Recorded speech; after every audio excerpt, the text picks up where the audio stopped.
Yo guys, this is Rainbow Yoshi here with a quick DIY tutorial project. And before I start with anything, safety first.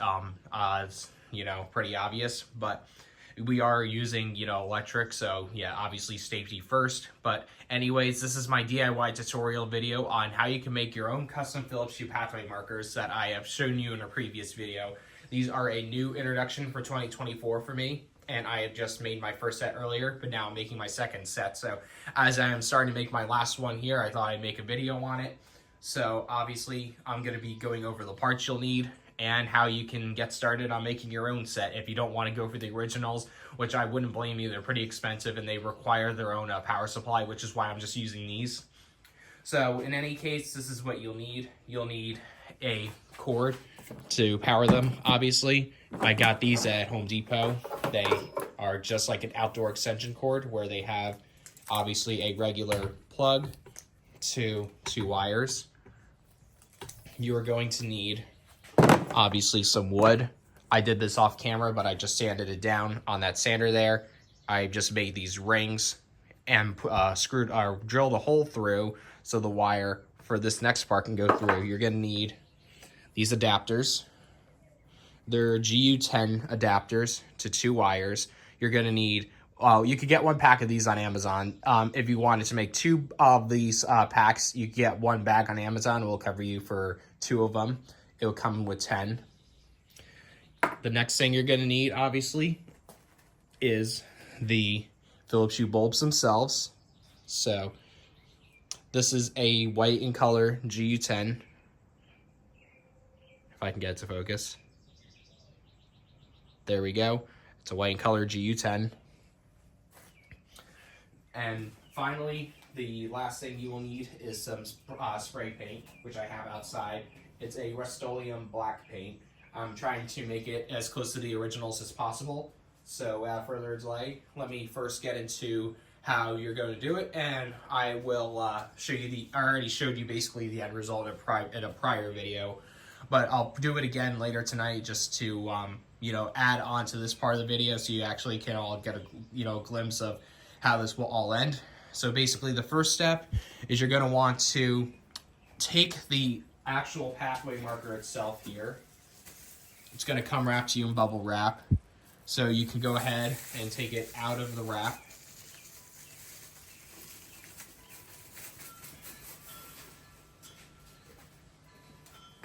And then you're going to want to take it apart. And then when you take it apart, you're basically going to want to take both the top and the bottom off.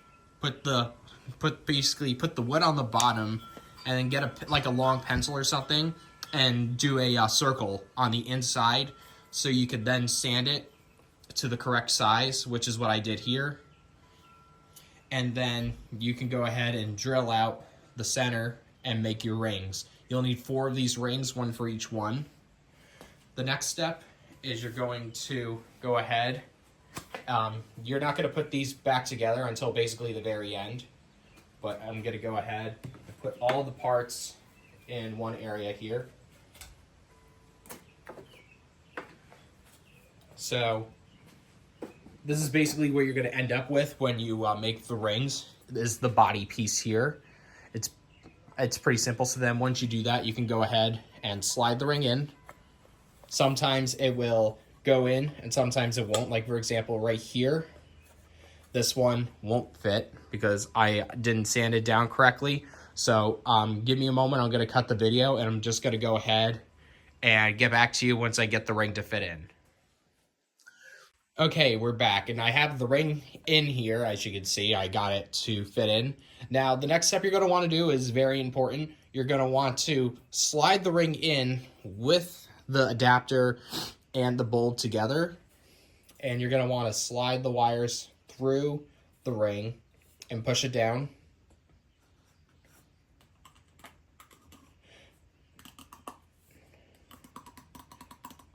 Until you have something like this, where the bulb is basically a little below the top piece where the this part here would slide onto, so basically this would be on top like that, and that's how it would work.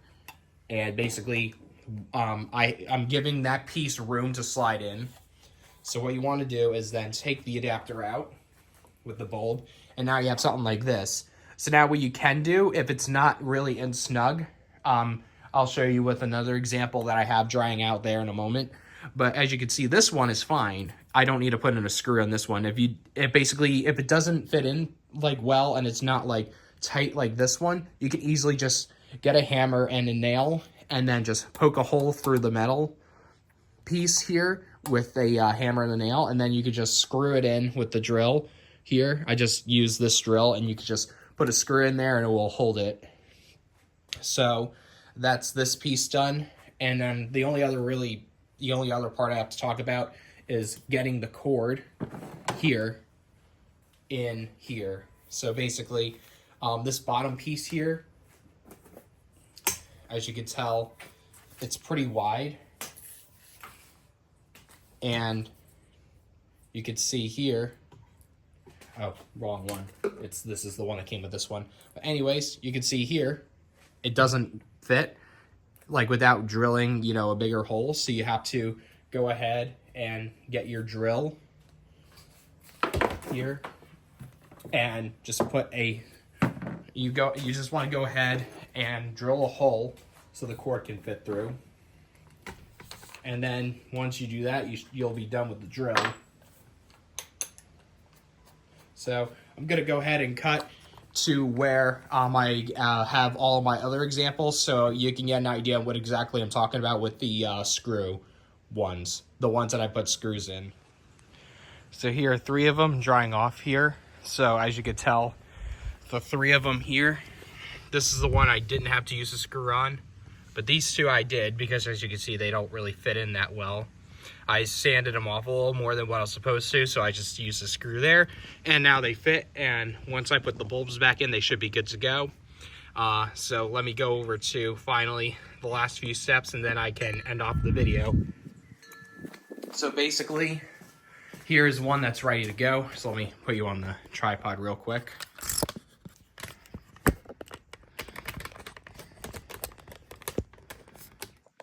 There we go.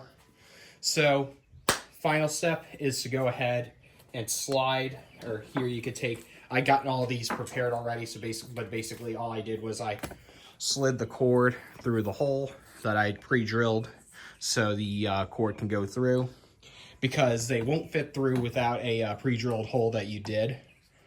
They won't fit through the regular holes. There are 3 holes though, of course. And then you want to go ahead and slide the cord into that hole first. Once we're done though, and once we're done wiring it, it's going to be back behind, underneath the ring there, and the white wire is going to go through the ring. But for right now, I'm going to slide the wiring for the cord through and then what I'm going to do then is basically just do the 2 wires up on here to the 2 wires coming from the cord here, and then I should be set to go. But I'm gonna cut to where it's all connected. So here's the final part of the tutorial right now. So I'm gonna go ahead and show you that it works. So basically this is a wire plugged in, goes through the hole, through the body here, and then this is where it connects to the adapter. As you can see, it works. Now, before you put this back together, it's very important that you take note of the serial number written on each of your bulbs. It is different for each one. I'm trying to just focus on mine just for an example. There we go. So as you can see here, it says the CD4. It's upside down, but see, it's a serial number. It's above the QR code. So basically, you want to take note of that in case you can't find it and it asks you to put in the serial number. You could just take a picture, write it down on a piece of paper or something, because you don't want to take this apart just to see the serial number. So once you have it wired, you can go ahead and put it back together and you're good to go. You can just stake it down and pair it to your hub. So that's about it for this tutorial. Hopefully this was informative. And yeah, there's just one more thing for the wiring that I should take note of, is if you get one that has a ground, like this piece right here, it's going to be labeled, it's going to have a green, it's going to be colored green. And you don't want to use the green one. It doesn't matter how you wire, like it doesn't matter when it comes to this one. It doesn't matter how you wire it. You can use either one of this can go to the black, or this could go to the black, and vice versa. This one could go to the white, or that one could go to the white. Doesn't matter how you do it. One just has to be on each one. You just can't wire one of them. If you have one that has the ground here, you just can't do one to the green, in case you can't get one that just is like this. So yeah, that's about it for my Philips Hue pathway marker tutorial. Hopefully this video was informative, and thank you for watching. Like, comment, and subscribe, and I'll see you all later. Peace out.